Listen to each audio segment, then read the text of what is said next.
Hello बच्चों, आज से हम फिर से एक नया टॉपिक स्टार्ट कर रहे हैं इंग्लिश स्पीकिंग कोर्स के अंदर। जो इंग्लिश में बहुत ही इम्पोर्टेंट पार्ट होता है वो है डायरेक्ट इनडायरेक्ट। डायरेक्ट इनडायरेक्ट जिसको अपन नरेशन बोलते हैं, और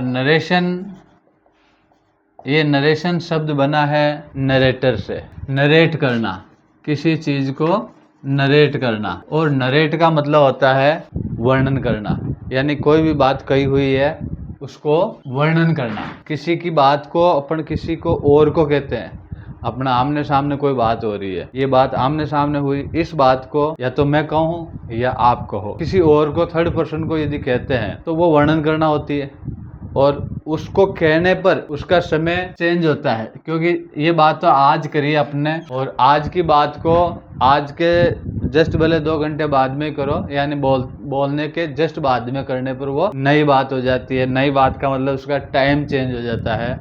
उस बात को कल करेंगे तो उसका टाइम चेंज हो जाता है। तो जो नरेट करना ही नरेशन कहलाता है। विवरण, नरेशन का मतलब विवरण, यानी उसने क्या कहा उस बात को यूं का यूं किसी और को कहना कि फलां ने मेरे को ऐसा बोला। तो उसमें कैसे इंग्लिश के अंदर उसको बनाते हैं, इस बारे में अपन यहाँ पढ़ेंगे। तो नरेट से संबंधित है नरेशन, और नरेशन का मतलब विवरण बताना। मैं कहता हूँ, मैं जैसे बच्चों को कह रहा हूँ, बच्चों कल मैं नहीं आऊँगा। अब इस बात को बच्चे अपने दोस्तों को कहेंगे कि सर ने ऐसा कहा कि वो कल नहीं आएंगे। जो बात मैंने बोली कि वो मैं कल नहीं आऊँगा, उसको वो बोलेंगे कि वो कल नहीं आएंगे। और यदि उसको बात को दूसरे दिन बोल रहे हैं तो वो ये कहेंगे कि सर ने ऐसा कहा कि मैं आज नहीं आऊँगा। यानी उसका टाइम चेंज हो गया, कहने वाला चेंज हो गया।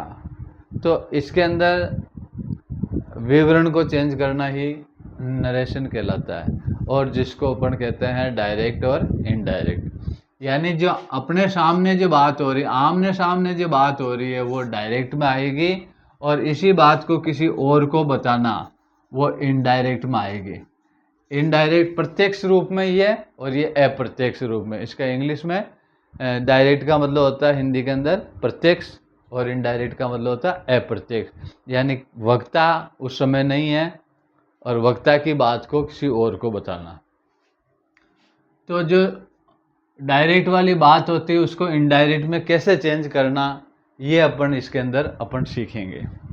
ये सवाल आपको 8th क्लास से लेकर जहाँ तक आप इंग्लिश पढ़ेंगे, कोई भी कंपटीशन आप देंगे, उसमें ये सवाल आते हैं। जनरली अपन पढ़ेंगे, पहले सामान्य रूप से पढ़ेंगे ताकि उसका सिस्टम समझ में आ जाए। फिर उसके अंदर थोड़ा सा अपन उसको विस्तृत रूप में पढ़ेंगे।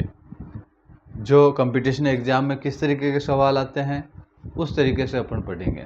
तो जनरली अपन पहले तो इसको क्या फॉर्मेट होता है, किस तरीके से बनाए जाते हैं, इसमें क्या बदलाव करने होते हैं, कैसा स्ट्रक्चर देना होता है, ये पढ़ेंगे। तो अब अपन डायरेक्ट इनडायरेक्ट पढ़ने के लिए आपको मैं बता दूं, एक सेंटेंस, सीधा सा सेंटेंस है, जैसे आई सेड टू हिम, मैंने उससे कहा या मैंने उससे बोला, ये है ना। और इसकी ये वो कह रहा है कि आई सेड टू हिम, मैंने उससे कहा, आई am not teaching you today, I am not teaching you today, कि आज मैं नहीं पढ़ा रहा हूँ आपको।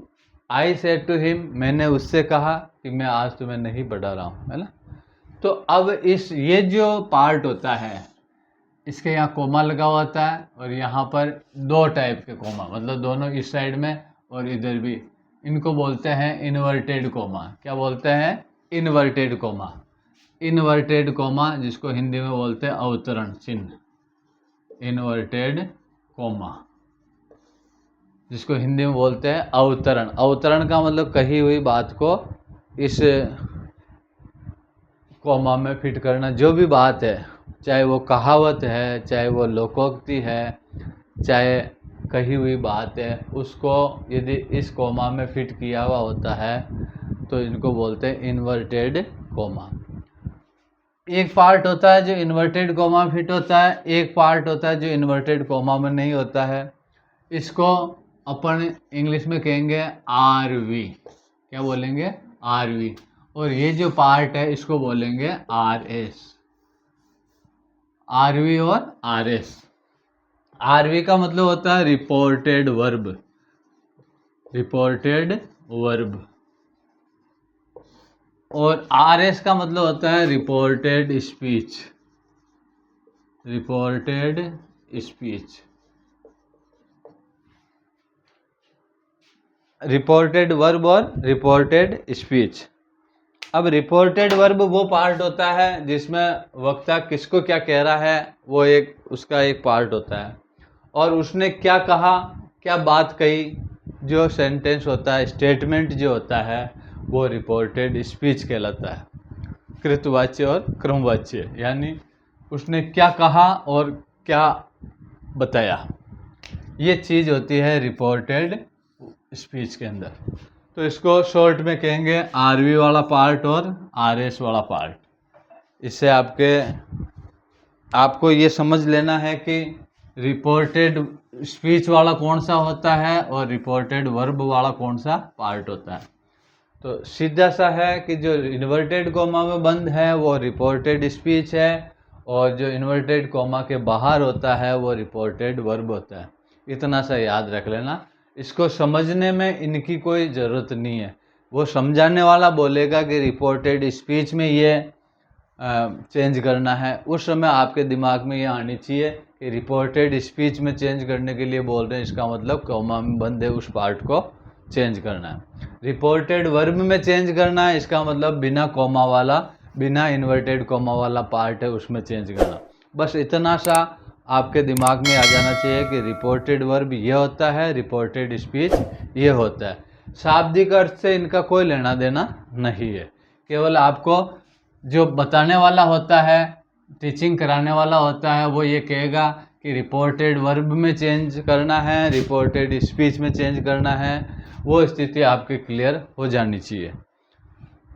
अब इनको कैसे चेंज करते हैं, इसके चेंज करने के लिए बहुत सारे इसमें बदलाव करने होते हैं।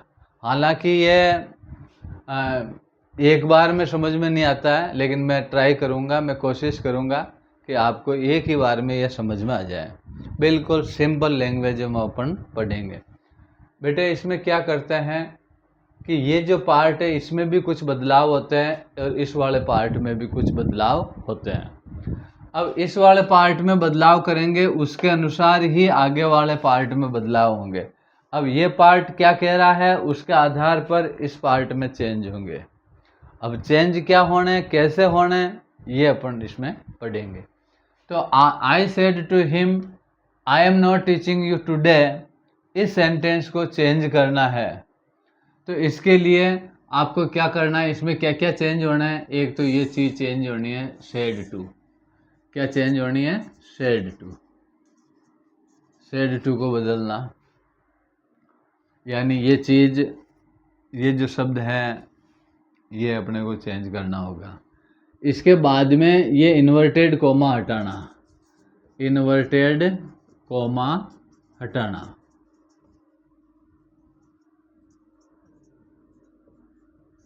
इन्वर्टेड कोमा हटाने का मतलब है कि इन्वर्टेड कोमा को वापस इनडायरेक्ट में बदलते समय नहीं लिखना।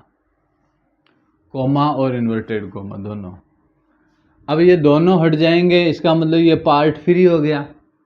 अब फ्री कोई पार्ट रहता नहीं है, किसी न के साथ उसको जोड़ना होता है, तो इन दोनों को फिर जोड़ना पड़ेगा। क्योंकि इन्वर्टेड कोमा में तो ये एक अलग वाक्यांश हो गया, एक अलग सेंटेंस हो गया, लेकिन इन्वर्टेड कोमा हटा देने पर ये फ्री हो जाएगा।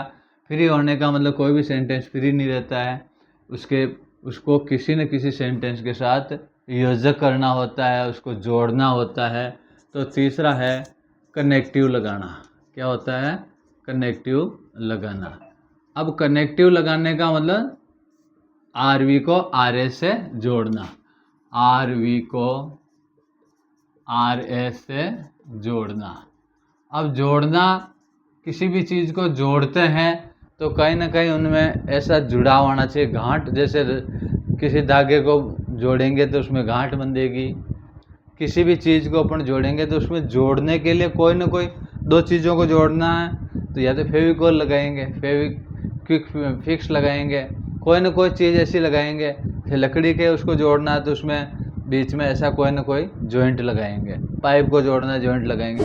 यानी दोनों को जोड़ने के लिए कोई ना कोई चीज़ लगानी होती है और उसको इंग्लिश में कहते हैं कनेक्टिव लगाना। इंग्लिश के अंदर कनेक्टिव वर्ड होते हैं, कुछ शब्द होते हैं जो एक सेंटेंस को दूसरे सेंटेंस से जोड़ते हैं। चौथा जो बदलाव होगा इसमें वो ये होगा कि इसके अंदर जितने भी प्रोनाउन आते हैं, क्या आते हैं? प्रोनाउन। और प्रोनाउन मैंने पहले बताए थे, प्रोनाउन चेंज करना। अब प्रोनाउन चेंज करना कैसे करना, प्रोनाउन होते क्या है, ये मैंने पहले वाले वीडियो में बताए थे, फिर भी इसकी एक एक पॉइंट की अपन यहाँ पर भी चर्चा करेंगे। प्रोनाउन कौन से होते हैं? I, we, you, he, she, it, they, या इनके जो पार्ट होता है। आई का माई भी होता है, आई का मी भी होता है, वी का आवर भी होता है, वी का अश भी होता है, यू का योवर होता है, यू होता है, ही का he, his, him, she, her, her, it, its, it, they, their, them, ये इनके प्रोनाउन के पार्ट होते हैं। तो ये जो प्रोनाउन के कोई सा भी इसमें प्रोनाउन, ये जो प्रोनाउन है इनके जो पार्ट होते हैं ये इस सेंटेंस में यानी RS में कहीं पर भी आ जाते हैं तो उनको बदलना होता है। क्यों बदलना होता है? कि कहने वाला उस समय खुद बोल रहा होता है और जब उसकी बात को किसी और को कहेंगे तो वो ये नहीं कहेगा कि मैं अजमेर जा रहा हूँ। मैंने बोला कि आज मैं अजमेर जा रहा हूँ, अब इस बात को किसी और को कहेंगे तो वो ऐसे बोलेगा कि मैं अजमेर जा रहा हूँ। यदि वो ऐसे बोलेगा तो वो बात उसके ऊपर फिट हो जाएगी, जबकि बात मेरी थी, मेरी बात को किसी और को कहना, तो ऐसी स्थिति में वापस मैं नहीं बोलेगा वो कि वह अजमेर जा रहे हैं, है ना, मैं जा रहा हूँ, उस बात को किसी और को कहेंगे तो कि वो अजमेर जा रहे हैं। तो इसका मतलब ये हुआ कि इसके अंदर जितने भी प्रोनाउन आते हैं उन प्रोनाउन को अपने को चेंज करना होता है। पांचवा यह है कि ये बात जब कही गई उस समय अलग टाइम था और उस बात को किसी और को कह रहे हैं तब टाइम चेंज हो गया। यानी अभी जो बात चल रही है वो प्रेजेंट में चल रही है, जस्ट ये बात ख़त्म हो गई और वक्ता किसी और को, सुनने वाला किसी और को कहेगा तो उसमें थोड़ा सा चेंज आ जाएगा। चेंज का मतलब समय का चेंज आ जाएगा और समय के चेंज को इंग्लिश में कहते हैं टेंस चेंज करना। क्या करना? टेंस चेंज करना।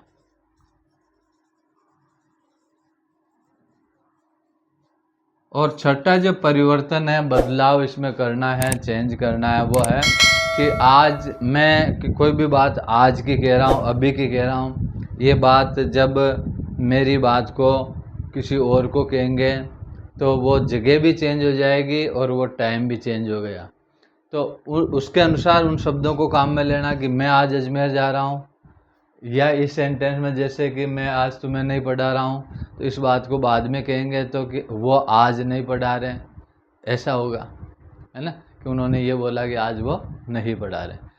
तो ऐसी स्थिति में अपनों को क्या चेंज करना? टाइम और इस प्लेस, टाइम एंड प्लेस से संबंधित जितने भी शब्द आते हैं उन शब्दों को भी अपने को बदलना है। क्योंकि बात अभी यहाँ की चल रही है, वो बात कहीं दूसरी जगह जाएंगे तो वो बात यहाँ वाला वहाँ हो जाएगा, यहाँ वाली बात वहाँ से करेंगे तो क्या हो जाएगी? वहाँ।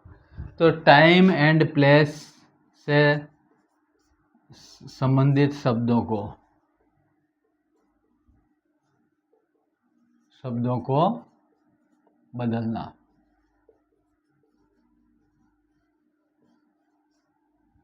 यानी एक डायरेक्ट को इनडायरेक्ट में बदलने के लिए अपने को ये 6 चीज़ें बदलनी पड़ेगी।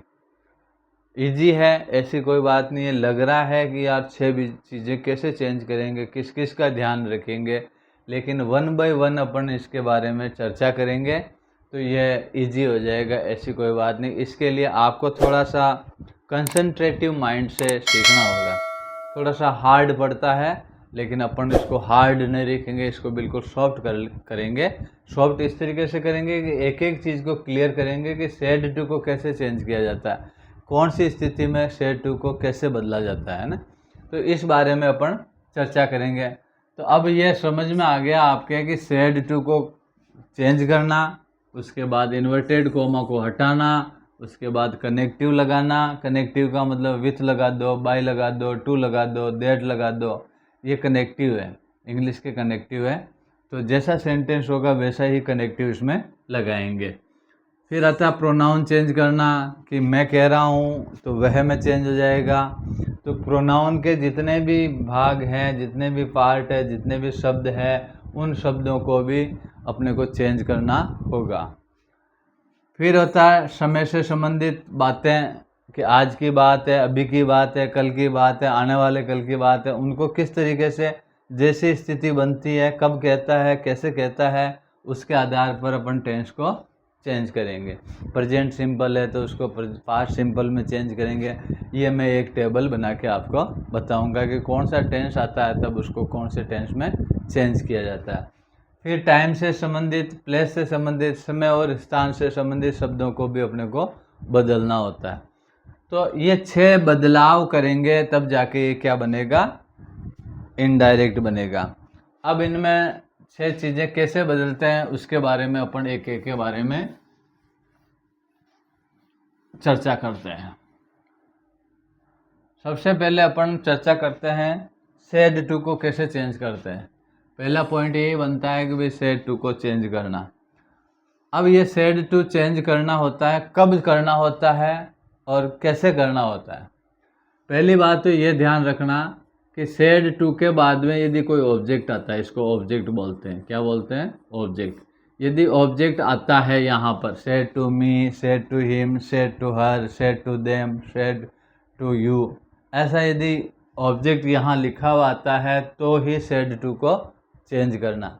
यदि ऑब्जेक्ट नहीं आता है तो आपको सेड टू को चेंज करने की ज़रूरत नहीं है। फिर से बता देता हूँ कि सेड टू के बाद में यदि ऑब्जेक्ट आते हैं, ऑब्जेक्ट प्रोनाउन के होते हैं, जैसे आई, माई और मी, ये ऑब्जेक्ट होता है। वी, आवर, अस, ये ऑब्जेक्ट होता है। यू, योर, यू, ये ऑब्जेक्ट। ये थर्ड लाइन जो प्रोनाउन की होती है वो ऑब्जेक्ट कहलाती है। और इनमें से यदि यहाँ पर कोई शब्द आता है तो ही सेड टू को चेंज करेंगे।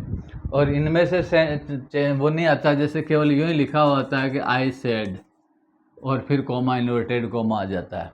ऐसी स्थिति में इस सेड को बिल्कुल बदलेंगे नहीं। समझ में आ गया ना। यानी यहाँ पर ऑब्जेक्ट आता है तो ही सेड टू को चेंज करेंगे। यहाँ पर कोई ऑब्जेक्ट नहीं आता है तो सेड का सेड ही लिखेंगे। क्लियर है ये बात। अब यहाँ ऑब्जेक्ट आ गया तो फिर सेड टू को कैसे चेंज करेंगे। इस चीज़ के लिए आपको क्या करना होता है, यहाँ सेड टू को बदलना है तो यहाँ पर जो स्थिति बन रही है, ये जो सब्जेक्ट दे रखा होता है, यानी ये आर एस का पहला शब्द क्या दे रखा है, कोमा, इन्वर्टेड कोमा से के जस्ट बाद में पहला, मतलब कोमा, इन्वर्टेड कोमा के अंदर सेंटेंस फिट है तो उसका पहला शब्द क्या है, इस पहले शब्द पर ही निर्भर है सेड टू को चेंज करना। यहाँ क्या आया, करता आया, तो उस हिसाब से सेड टू को चेंज करेंगे। यहाँ यदि हेल्पिंग वर्ब आई तो सेड टू को उस आधार पर चेंज करेंगे। मेन वर्ब आई तो फिर अलग चेंज करेंगे, है ना। और डोंट आ गया तो अलग चेंज करेंगे। प्लीज़ और काइंडली आ गया तो फिर अलग चेंज करेंगे। तो इस तरीके से आपको इसके अंदर बदलाव करने के लिए सीधा सा आपको यहाँ फोकस करना है कि यहाँ क्या आया। तो यहाँ यदि सेड टू को, पहला पॉइंट है कि भाई सेड टू को बदलना। अब सेड टू को बदलना, इसके लिए पहला फोकस यहाँ करना पड़ेगा। यहाँ क्या आया, यहाँ यदि करता आया, क्या आया, करता। यहाँ यदि सब्जेक्ट आया, और सब्जेक्ट का मतलब आप समझते हो कि I, we, you, he, she, it और दे, ये सारे सब्जेक्ट है। या किसी का नाम, तो ये सारे सब्जेक्ट कहलाते हैं। इन सब्जेक्ट को, इनको सब्जेक्ट कहते हैं। यहाँ यदि सब्जेक्ट आ गया तो सेड टू को बदलने के लिए आपको क्या लिखना होगा, टोल्ड लिखना होगा। कहाँ लिखना होगा, इस सेड टू की जगह, यानी आई सेड टू हिम लिखा हुआ है, इसकी जगह अपन कर देंगे आई टोल्ड हिम। और यदि यहाँ हिम नहीं है तो आपको यहाँ टोल्ड करने की ज़रूरत नहीं है। समझ में आ गया। तो यहाँ यदि सब्जेक्ट हो, और सब्जेक्ट का मतलब I, we, you, he, she, it, they, इनमें से या कोई भी नाम आ जाता है, कोई नाउन आ जाती है, तो उसको भी सब्जेक्ट ही बोलेंगे। और वो सब्जेक्ट आते ही सेड टू को अपन किस में चेंज कर देंगे, टोल्ड में। क्लियर है। यानी सेड टू को कैसे बदलना है, सेड टू को इसके आधार पर बदलना है। ये सब्जेक्ट दे रखा है, इसको सब्जेक्ट बोलेंगे। यहाँ पर सब्जेक्ट के अंदर I, we, you, he, she, it, they आ रहा है, तो सेड टू को चेंज करेंगे अपन टोल्ड में। और यदि यहाँ पर सब्जेक्ट नहीं आया, पहला पॉइंट तो ये हो गया कि सब्जेक्ट आने पर, और दूसरा पॉइंट आता है कि यहाँ सब्जेक्ट नहीं आया, यानी इनमें से नहीं आया, और हेल्पिंग वर्ब आ गई। क्या आ गई, हेल्पिंग वर्ब। हेल्पिंग वर्ब, जैसा कि मैंने पहले वीडियो में बताया था कि हर टेंस की अलग अलग हेल्पिंग वर्ब होती है।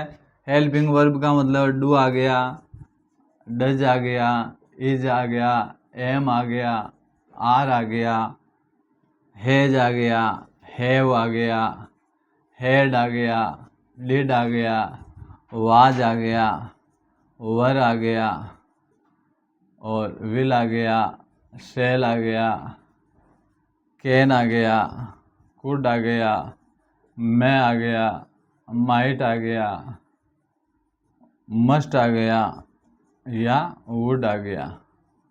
तो ये सारी क्या कहलाती है, हेल्पिंग वर्ब। इससे पहले अपन ने देखा कि सब्जेक्ट आ रहा था तो सेड टू में चेंज किया, लेकिन अब सब्जेक्ट नहीं आ रहा, by the way helping verb आ रही है। और हेल्पिंग वर्ब आने के बाद यहाँ यदि हेल्पिंग वर्ब आ रही है तो आपको पीछे प्रश्नवाचक चिन्ह मिलेगा। क्या मिलेगा, प्रश्नवाचक चिन्ह। तो सीधी सी बात है कि यदि इसके लास्ट में यानी आर एस के पीछे यदि प्रश्नवाचक चिन्ह आता है, साइन ऑफ इंट्रोगेशन आता है, तो आपको क्या करना, सेड टू को आस्क्ड में चेंज करना। किस में चेंज करना, आस्क्ड में। वो भी कब चेंज करना, जब इसके बाद में ऑब्जेक्ट आता है। तो यदि ऑब्जेक्ट नहीं आता है तो आपको सेड टू, सेड का सेड ही रखना है। और यदि कोई ना कोई ऑब्जेक्ट आ रहा है तो उस ऑब्जेक्ट के आधार पर, मतलब उस ऑब्जेक्ट आते ही अपने को सेड टू को चेंज करना है। सेड टू को चेंज करने के लिए अपना दिमाग यहाँ जाना चाहिए कि यहाँ क्या आ रहा है। यहाँ यदि सब्जेक्ट आ रहा है तो अपन सेड टू को किस में चेंज कर देंगे, टोल्ड में। और यहाँ सब्जेक्ट नहीं आ रहा है और यहाँ हेल्पिंग वर्ब आ रही है, यानी इनमें से आ रहा है। अच्छा, ये ध्यान रखना है कि हेल्पिंग वर्ब आने के बाद में पीछे प्रश्नवाचक चिन्ह आना जरूरी है। यदि प्रश्नवाचक चिन्ह नहीं है तो इनको हेल्पिंग वर्ब नहीं कहेंगे, चाहे इनमें से कोई भी शब्द आ जाए, वो हेल्पिंग वर्ब नहीं मानी जाएगी। तो आपको क्या करना है कि इसको देख के यहाँ हेल्पिंग वर्ब इनमें से आ गई तो पीछे प्रश्नवाचक चिन्ह आना बहुत ज़रूरी है। और प्रश्नवाचक चिन्ह कहीं पर भी आ जाए, जरूरी नहीं कि ये हेल्पिंग वर्ब से स्टार्ट हो तभी प्रश्नवाचक चिन्ह आता है। दूसरे और भी सेंटेंस है उसमें प्रश्नवाचक चिन्ह आ सकता है। तो ऐसी स्थिति में अपन क्या करेंगे, प्रश्नवाचक चिन्ह आते ही सेड टू को आस्क्ड में चेंज करेंगे। तो इस तरीके से अपन एक एक चीज़ को चेंज करेंगे। तो दो सेड टू को अपन ने चेंज करना केवल सब्जेक्ट और हेल्पिंग वर्ब के आधार पर आज सीखा है। तो अब सीधी सी बात है कि ये सेंटेंस डायरेक्ट है, इसको इनडायरेक्ट करने के लिए अपने 6 पॉइंट बताए थे। 6 पॉइंट में से पहला पॉइंट है वो है सेड टू को बदलना। और सेड टू को बदलने के लिए मैंने ये कहा कि यदि ऑब्जेक्ट आ रहा है तो ही सेड टू को चेंज करेंगे, यदि ऑब्जेक्ट नहीं आ रहा है तो सेड का सेड वापस लिखेंगे। ऑब्जेक्ट आने के बाद आपको यहाँ देखना है, यहाँ यदि सब्जेक्ट आ रहा है, सब्जेक्ट का मतलब ये शब्द I, we, you, he, she, it, they ये आ रहे हैं, या कोई नाम आ रहा है, ऐसी स्थिति में सेड टू को चेंज करेंगे टोल्ड में, यानी आई टोल्ड हिम हो जाएगा। और यहाँ यदि सब्जेक्ट नहीं आ रहा है, यहाँ पर हेल्पिंग वर्ब आ रही है, यानी do, does, is, am, are, has, have, had, did, was, were, will, shall, can, could, may, might, must, would, इनमें से कोई सा भी आ रहा है, पीछे प्रश्नवाचक चिन्ह आ रहा है, ऐसी स्थिति में सेड टू की जगह अपन आस्क्ड करेंगे तो क्या हो जाएगा, आई आस्क्ड हिम। टू वापस नहीं लगाना है ना। इसमें भी आप टोल्ड कर रहे हैं तो टोल्ड टू नहीं करेंगे, केवल आई टोल्ड हिम। और यदि इसमें लिख रहे हैं तो आई आस्क्ड हिम। इस तरीके से सेड टू की ये दो स्थितियां बनी कि सेड टू को यहाँ सब्जेक्ट आने पर कैसे चेंज करेंगे और हेल्पिंग वर्ब आने पर कैसे चेंज करेंगे। इसके बाद और सब्जेक्ट सेड टू को चेंज करने के अपन इसके अगले वीडियो से सीखेंगे। तो बच्चों इसको अच्छी तरह से समझ लेना। इसमें यदि कोई डाउट हो तो आप वापस से पूछ लेना, कमेंट बॉक्स में लिखना कि इसमें ये चीज़ समझ में नहीं आई। अपन बिल्कुल धीरे धीरे आराम से इजी वे से सीखेंगे ताकि ये पूरा, अभी आपको थोड़ा सा इसमें ऐसा हार्ड लग रहा होगा कि कहाँ क्या क्या चेंज किया जा रहा है। तो फिलहाल आप दिमाग में ये रखो कि अपन को सेड टू को कैसे चेंज करना है। और सेड टू की दो स्थितियां मैंने बताई है, ऐसी सेड टू की कम से कम 8 स्थितियां हैं कि 8 स्थिति यहाँ क्रिएट होगी, तब सेड टू को अलग अलग रूप से चेंज करना होगा। और एक एक करके अपन ये सीखेंगे। तो इस वीडियो को आज अपन यहीं रोकते हैं। अगले वीडियो में इसके आगे वाले पार्ट का मतलब सेड टू की दूसरी स्थितियाँ बाकी 6 बची हुई है, उनमें सेड टू को कैसे चेंज करेंगे। तो इस वीडियो को आप देखिए, एक बार नहीं 2 बार देखिए, आपके समझ में आ जाएगा। यदि कहीं कन्फ्यूज़न होता है तो आप कमेंट बॉक्स में लिखिए, आपको वापस जवाब मिलेगा। इसको पुनः कल वीडियो में इसको रिपीट किया जाएगा। उस समय आप इसको यदि देखोगे तो आपकी कहाँ समस्या आ रही है, कल वाले वीडियो में वो वापस आपके रिपीट वाले वीडियो में वो क्लियर हो जाएगी। तो आप इसको अवश्य देखें और बिल्कुल कंसंट्रेट माइंड से इसको देखें। ओके, धन्यवाद।